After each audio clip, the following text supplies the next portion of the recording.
I want to thank you for taking the time for watching this episode of the Rooted Ground podcast. Well, it has been a while since I have uploaded a session, and a lot of current events have really transpired that have biblical impact. Anywhere from the death of a pope and his successor voted in to the current events going on in the Middle East, all the way up to Iran being bombed by us, as well as Israel. So, and of course, with these events, with my focus on Bible prophecy over the years, you hear and see so much of what I call Western theology, the individuals that will bring in some just odd teachings. And so that's why it's very important that we focus on what the word says. And since the beginning of the year, if you've been a regular listener of the podcast, you know that one of the primary focuses I have with this podcast is Bible study. The fact that it should be like work. You just can't do in minutes per se and get an understanding without digging deep. And it's really about turning up that soil, as the parable that I gave you in regards to this. And of course, the other line is of this podcast is to focus on specific topics um, in this process. And of course, since the beginning, we have been looking at what I have referred to as the Footsteps of the Antichrist Bible study series. And with the current events going on, it plays right into this. So, as you may be able to tell with the screen that you're seeing, I have my Logos Bible software up. So you might be getting a thinking, well, we're going to focus on Bible study with this one. Yes, and we're going to use it, and I'm going to converge both the Footsteps of the Antichrist Bible study series along with um, actual Bible study to help us prepare for even the next podcast that I upload. And I'm going to try to do, and what you're seeing is on the fly. So what I'm doing here, definitely you can do, but it's going, I mean, we're just going to be looking at, because I don't want this to be long, but I want us to be able to truly use our tools to dig deep and to be able to shake off this westernized type of theology that we encounter in the churches because they don't dig deep enough. And I'm even guilty at that of times of not digging into the words. As I've shared with you in the past, the Bible, especially certain areas, what we're going to be getting into here with the book of Daniel, um, is, of course, written for us, but not written to us. And it becomes vitally important to understand the perspective that the readers of that time were seeing and understanding so that we can understand it. And I don't want to go down that rabbit trail right now, but as you can see, I've got um, my Logos Bible software up, and you can see what I tend, my default screen for my Bible study. You'll see a King James Bible, you'll see the English Standard Version, and I use the Faith Life Study Bible as notes. Uh, think of it as true, just like for those of you that may have a Thompson Chain or Schofield or some type of study Bible that has references in it.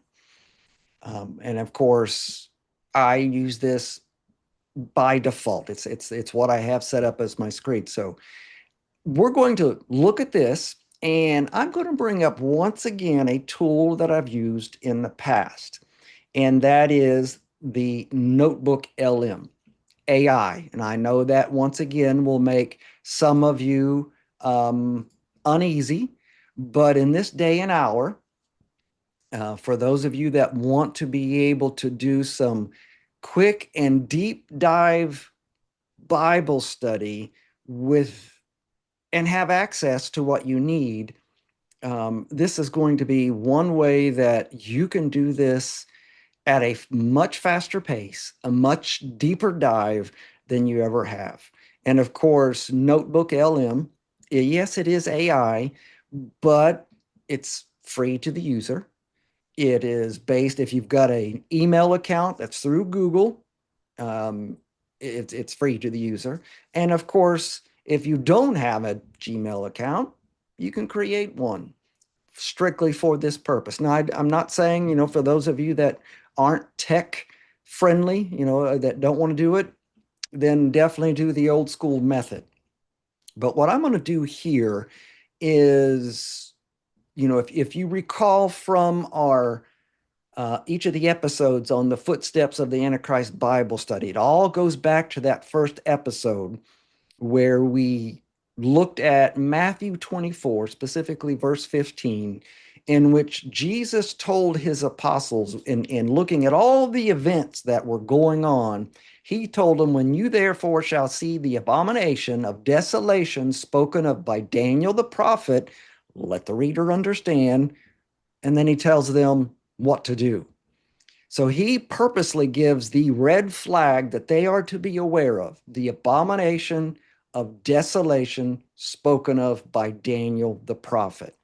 And what we're going to do with this episode, in using Notebook LM as our Bible study tool, we're going to explore that a little bit, because as you've been with us in the previous episodes, in tracking the beast, tracking the Antichrist, following his DNA, we've been noticing the trend of going eastward. Matter of fact, the title of that last podcast was that eastward expansion. Well, we're going to look at Daniel 11 today, and just working with this on the fly. I'm going to show you some pieces without going down too many rabbit trails and rabbit holes. Going to try to focus as best as I can on how you can use this to take a deeper dive. And I know some of the things I'm going to share, the AI alone is going to trouble some of you. These are just tools. Just remember that, tools. And so what I'm going to do with this, and I've created some of these, even though, yeah, it's on the fly. I've created some of these because when you go to Notebook LM, you can upload and share specific sources. If you're uploading a file, it really needs to be in a PDF format. So for some of those of you that are familiar with the technology, you know what that means. So basically, I've taken this Daniel 11, placed it in a Word document, saved it as a PDF.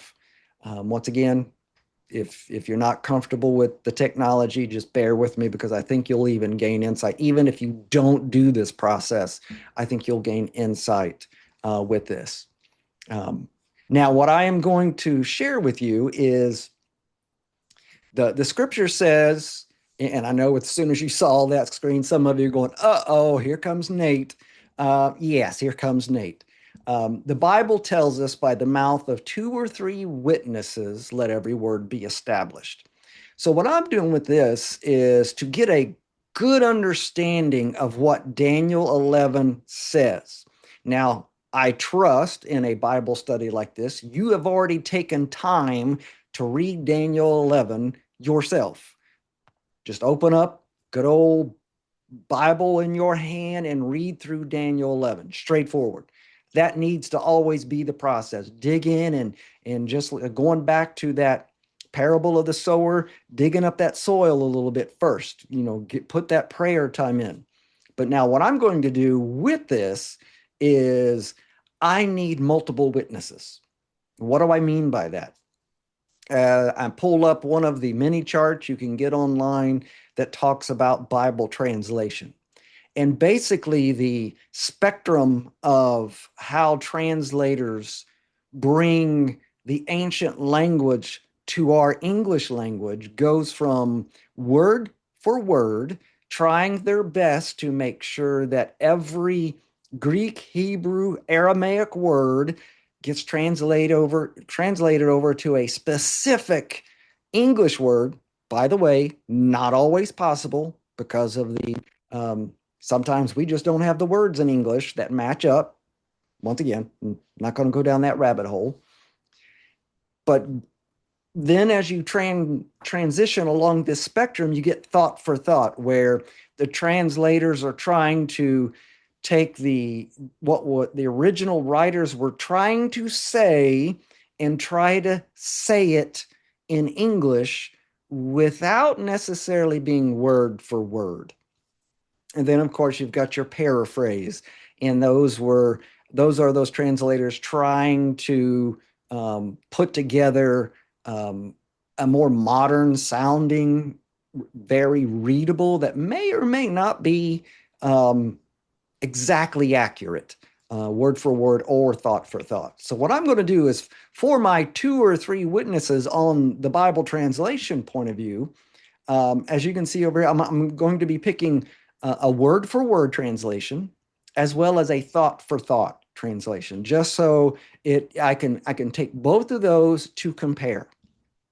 And in this case, I'm going to go about midway for the word for word. I'm going to pick the ESV, as you happen to see on the Logos software. That's one of the standards that I keep up. You'll notice it is even based on this chart, even more extreme in the word for word than the classical King James. And so I'm taking the ESV as one of the translations, and then I'm going to come over to thought for thought, and I'm gonna go toward the roughly the center, and probably one of the more popular thought for thought is the NIV. And of course, if you've been following me this year, you know that's for my morning devotions, reading through the Bible in a year. The NIV is what I'm using this year. So I'm going to use those two. That's two of my witnesses, and the other one you don't see on here, and that is I'm going to use the Septuagint. At one of my previous broadcasts, I had discussed that. Let me minimize this screen. We had talked about how the Septuagint was the Greek translation of the Old Testament that was during the time of Christ and the apostles, in which they would have been using to bring about, matter of fact, I just last several weeks been as I've been reading in my morning devotions, the notes are describing that in Hebrew it says this, and in the Septuagint it says this. So there are cases in which are in the New Testament, as we're reading in Matthew, Mark, Luke, and John, or the book of Acts, when they quote a scripture from the Old Testament, it actually isn't coming from the Hebrew text, it's coming from the Septuagint. So I'm going to be bringing these 3 witnesses, 2 or 3 witnesses, and in reality, it's more than that, where it's the ESV for the word for word, the NIV for the thought for thought, and then bringing in a translation, the Septuagint, that are the apostles in Christ would have been familiar with. It had been very, very much one of the ones they would have been reading. Now, why I said that is, that's 2 or 3 witnesses, but in reality, you're getting more because you have a group of translators for each of the translation types. So there was a group that helped with the translation of the ESV. There was a group for the NIV, and of course, there was a group for the Septuagint. And now that one really actually has a double dose translation because it was the Hebrew and Aramaic being translated over to the Greek, and then the Greek bringing into the English, because all of 3 of these that I'm using are in the English. So I'm going to upload my sources, the Daniel 11 only, the ESV, and then let's see here, the NIV and the Septuagint.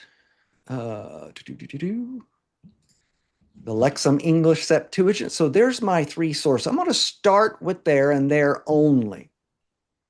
And as I bring this in, you will see that the notebook LM is bringing it together. And notice it automatically gave it a title, Daniel's Visions, Kings, Wars, and the Holy Covenant. We know that that's what that's about. some things I would encourage you to do here. Because if you were doing this on your own, this part, what I'm about to share, will take you an extensive amount of time. I'm going to come over here and I'm going to tell it, create a timeline, a study guide, a briefing document, and the mind map. Now, for those of you that, it's been closer to when you were in a class, the mind map might make sense. For those that have been out for a little while, that may sound a little strange. Basically, the mind map is doing nothing but diagramming out the themes that are occurring in this chapter. Now, as we get in there, I just wanted us to take a look at the mind map. So when I pull this up, you'll see that the prophecies of the kings, Daniel 11, it goes through and begins to break down all of these pieces. Now, why is this important? I can tell you from my own experience, Daniel 11 happens to be one of those chapters that is downright confusing at times. Why? There's a whole lot going on. Um, Queens marrying such and such kings, and such daughter marrying such and such. And if you don't know your history, you can begin to get really confused on what's going on. And matter of fact, going back to what I had said earlier, this is one of those chapters that our modern end time teaching ministers will apply some interpretation to that has no part of what it really means. Once again, these parts of the scriptures were written for us, but not necessarily to us. And this happens to be one of those. So as you can see, it takes Daniel chapter 11 using the three that I gave it, the Persian kings, and then I can break that apart. And we see that arrow. It talks about three more kings, the fourth king, and even the characteristics of that fourth king, far richer, stirs up Greece.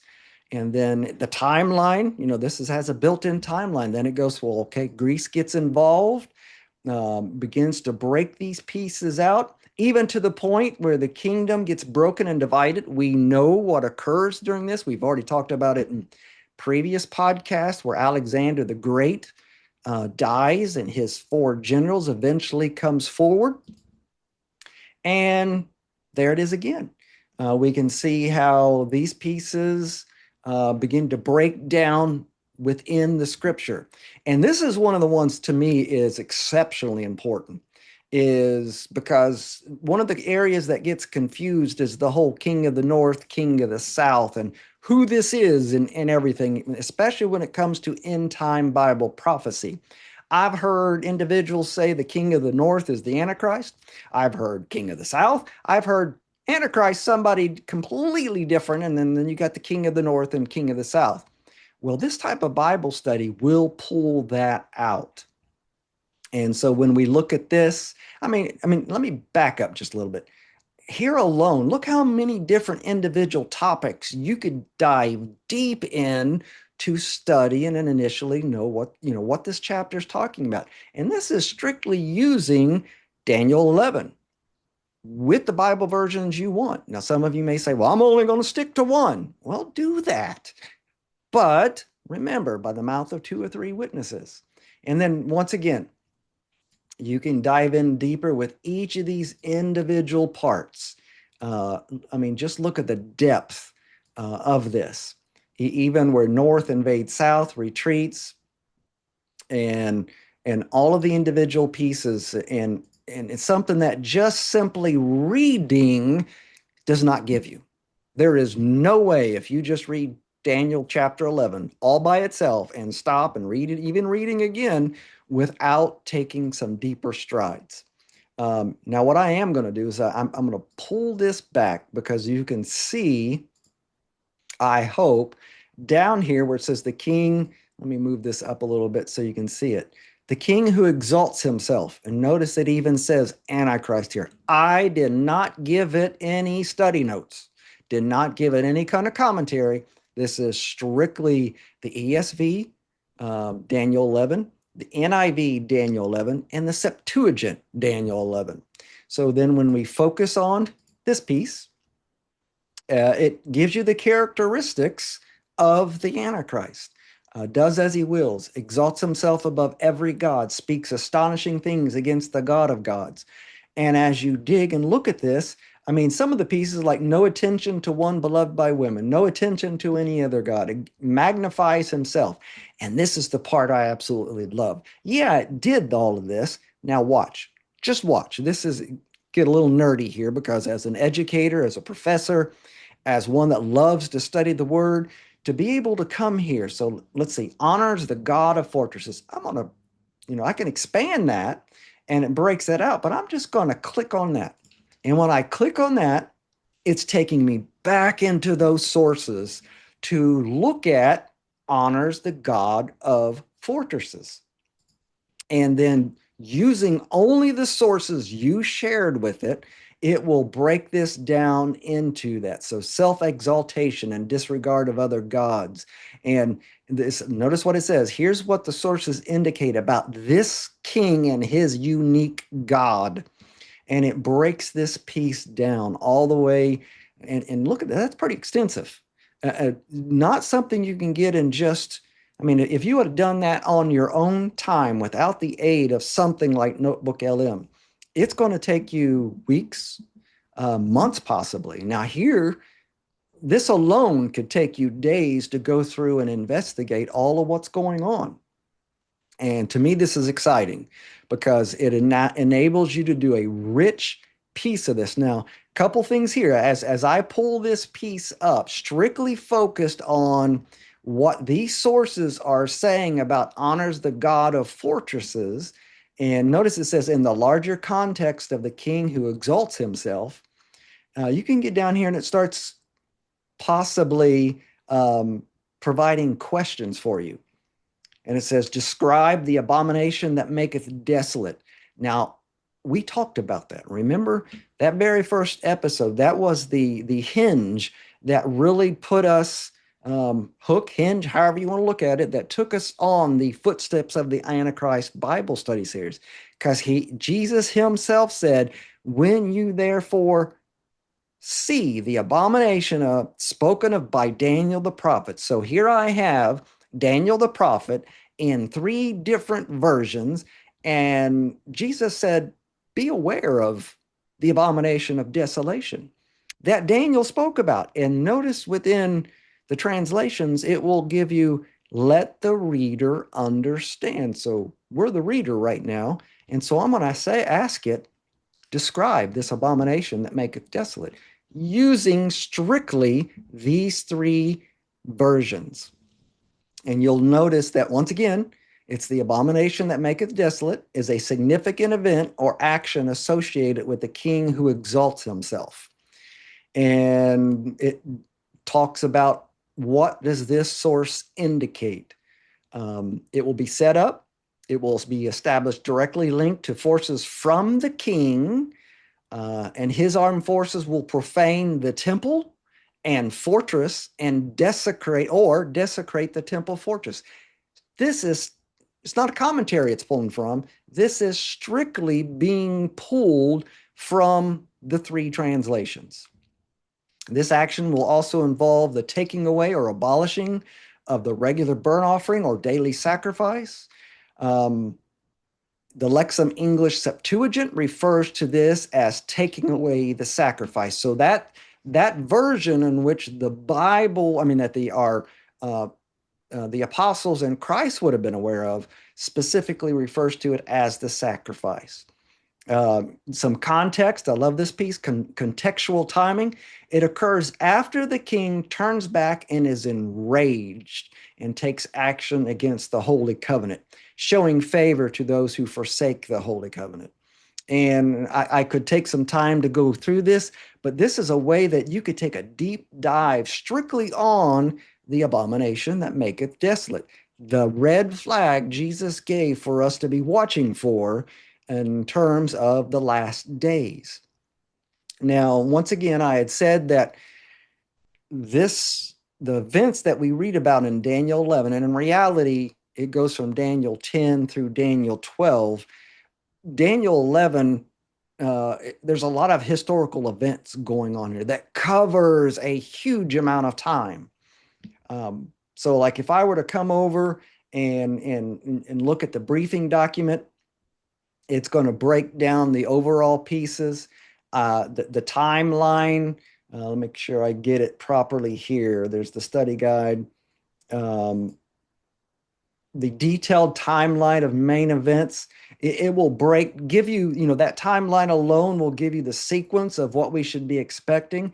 Part of what we have here is we don't necessarily have all of the context of the history part, and that's where those study notes could come in. So what I'm going to do is I'm going to come back in here and I want to add, I'm going to come back and I'm going to take those study notes that, if you remember on my logo screen, notes that it's my study Bible that I use there, and I'm going to tell it to add it to this. And once it's in there, I'm going to come back and I'm going to tell it, refresh this for me, please. And what it's going to do is pull in all of those pieces. And in this case, I am going to do something here and give it a little bit of time. But I can make a podcast now that it has those three sources in there, along with the study notes. I'm going to tell it to do a podcast, but I want it to focus on that very topic that we have. So I'm going to customize this. Notice when you do this, it says focus on specific source. I already have it there. Focus on a specific topic. Target a specific audience. In this case, I'm going to tell it to the focus is on the abomination. If I can spell correctly, the abomination of, I still spelled it wrong. And I'm a teacher, professor. But that's my typing skills. Desolation. Abomination of desolation. For a Bible study. Very simple. And what I'm going to do is while we go into these next steps, I'm going to let Notebook LM generate this podcast. So I'm going to tell it to generate. Now, while it's here, now that I have those other pieces, now you can keep these. What I'm going to do to make it a little bit more simpler for me while I'm doing this, I'm going to get rid of those prior notes. And I'm going to basically circle again. So once again, I'm going to tell it, give me that mind map. And it's going to generate the mind map, once again, in less than a minute, typically, and give me that piece where now it's using those three sources and then also bringing up the Bible the study notes with this. So here it is, finish, click to see it. Notice once again, it looks pretty much like what we had before, but it's broken down. It appears to be smaller pieces. And now you'll notice some of these other parts because those study notes were bringing in the historical context with it. So the Persian kings, pre-Greece, the mighty Greek king, Alexander, kings of the south, kings of the north. Notice now we know who they are. From a historical point, there's no mumbo jumbo giving what we think, but it's actually putting it into its historical context where we have the Ptolemies, and that was in Egypt, the king of the north, the Seleucid, which is in that area of Turkey, northern Iraq, northern Iran, Syria, once again, also in the news, and the successors and the contemptible person. And notice that contemptible person is identified as Antiochus IV, Epiphanes. And then it moves over to the kings who exalt himself, which we looked at earlier, Antiochus IV Antiochus the Fourth or the Antichrist. And there's a reason for that, because in that chapter, there seems to be a transition.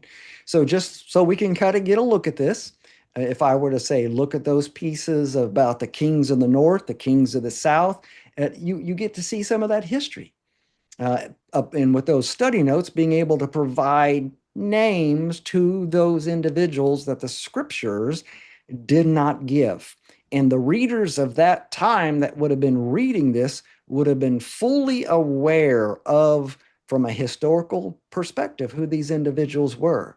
And you'll see how that history from Ptolemy the first and Seleucus the first all the way down to Antiochus the third, to eventually we get to the so the rise of Antiochus the fourth and Epiphanes, and even Rome now getting involved here. We get to see those pieces. And then, of course, that part about, in this case, where the king who exalts himself, what we was looking at before, the actions. I mean, look at that. The actions and character, does as he wills, exalts himself above every god. We were digging a little bit into that. All the way down, honors a god of fortresses from a historical point of view, Olympian Zeus, which we do have historical records of. That's what Antiochus Epiphanes did in the temple. He set up a statue of Zeus, interestingly, with his head on Zeus. But look at the depth here that we have done in just a matter of minutes. And of course, when we look final campaign to the end, the depth that we have here just by using 4 sources, 3 different Bible versions, the ESV, the NIV, and the Septuagint, combined with the study notes that go along that give us that historical point of view. Same thing here. I'm going to just pick one of these. I'm going to pick this last one, final campaign. So when I click on it, it's going to bring up here, and looking strictly within my sources, talk about and discuss what we have about comes to his end, the Antichrist. And we can see from the descriptions of Daniel 11, his campaign will lead him to the glorious land, or the beautiful land, identified as Jerusalem. And it's even talks about many will fall. And as you go through here, you'll start seeing that there all of a sudden is a change in who this individual is. It goes from, even as it says down there, in regard to some of these are definite historical facts that we can find that it was Antiochus the Fourth. But there's other parts that it's just not him, because even here it says, if this section refers to Antiochus the Fourth, the sources provide a specific detail about his actual death. Antiochus did not die in Palestine, in other words, in the Holy Land. Antiochus died in Persia, and this shows he died. This last wicked king died in the Holy Land. And we know that from Bible prophecy that is indicative of what happens to the Antichrist.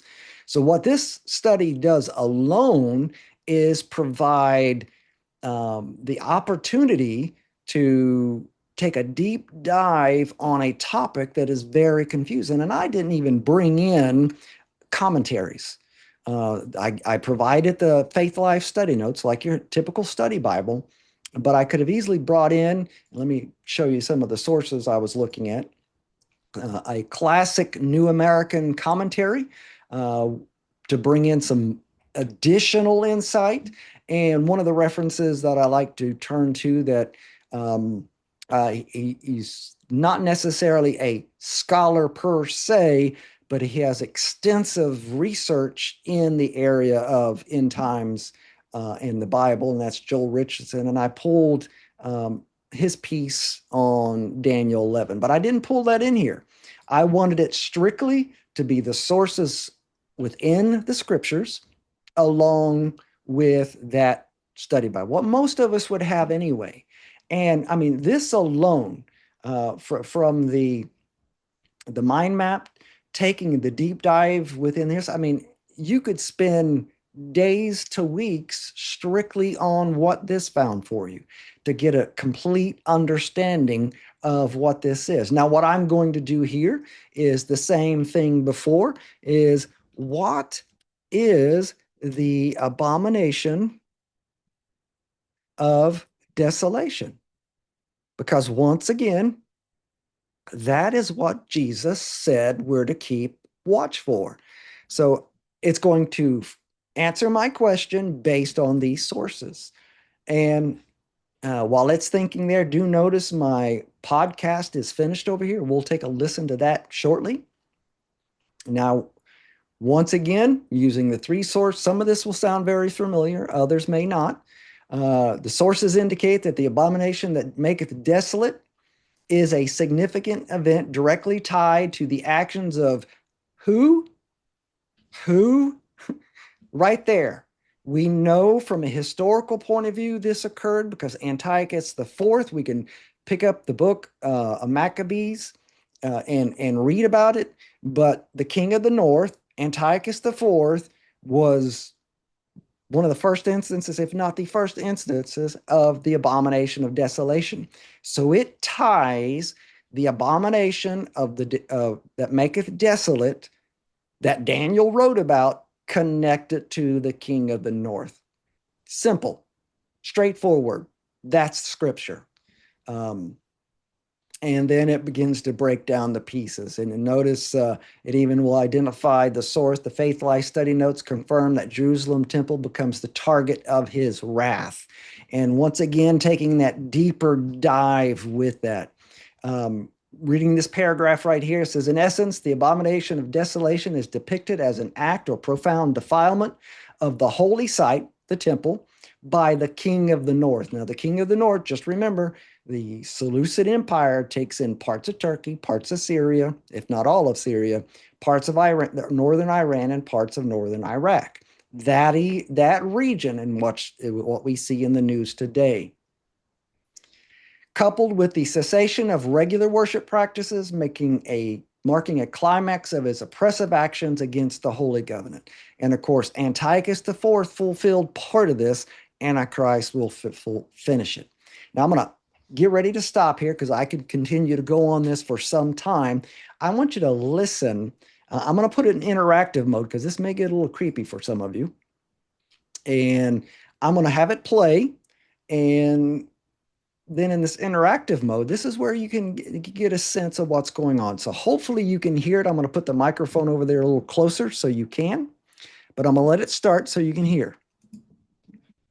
Okay, let's unpack this. Imagine holding an ancient roadmap, one that meticulously charts future events, a complex tapestry woven with kings, conflicts, and pivotal moments. Yeah, it's quite something. That's precisely what we're diving into today with Daniel chapter 11. Now notice, and it's given us a short, relatively, podcast that can walk you through. So from an educator point of view, professor point of view, we've already looked at the mind map, which gives us a visual. We've had our reading, and now we can listen to it in an audio type form. But this gets even deeper. I'm going to tell it in this interactive mode. I'm going to let it play and then watch what happens.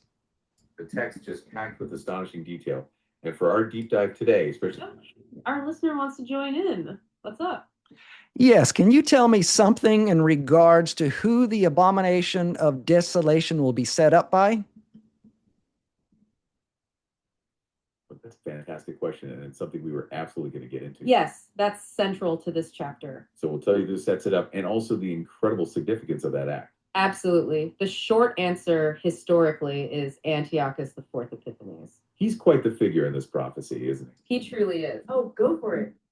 One more question. Based on our sources, who is the Antichrist?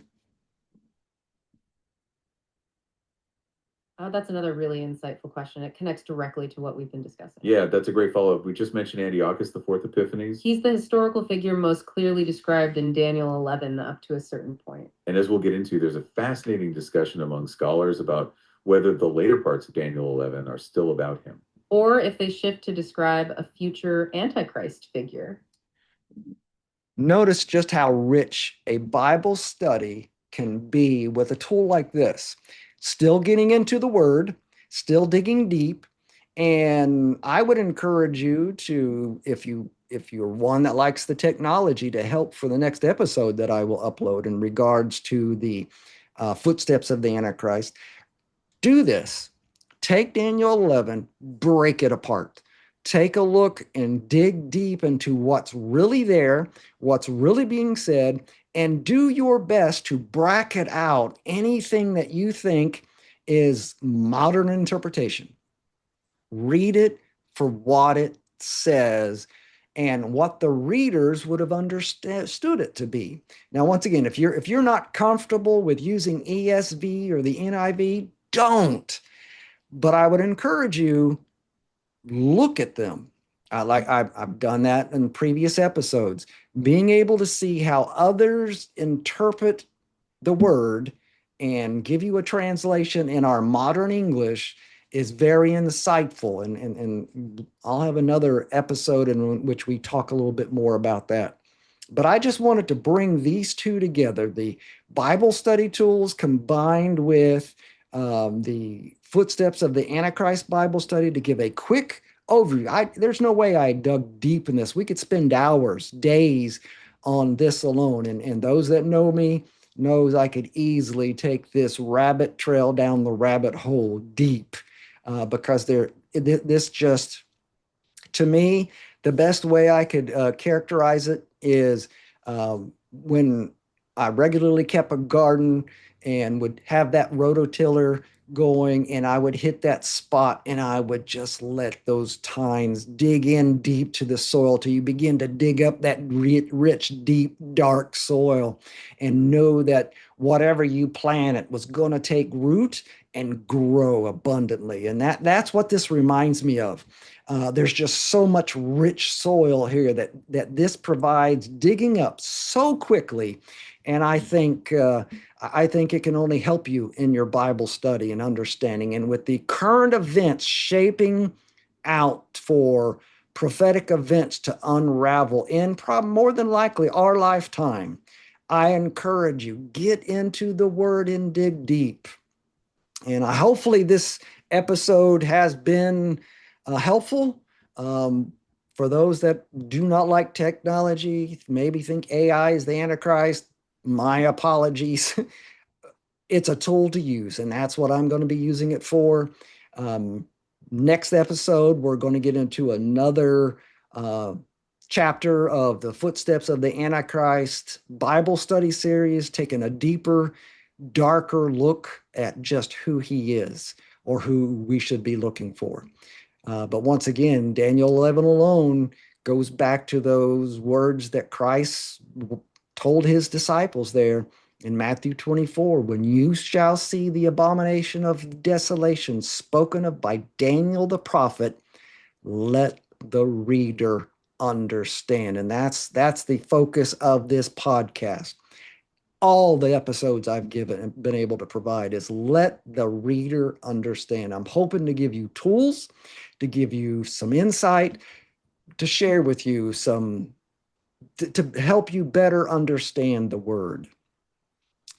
As I sign off here, I want to encourage you, get into the word, pray for one another, love one another. And until we come back again, earnestly contend for the faith that was once delivered unto the saints.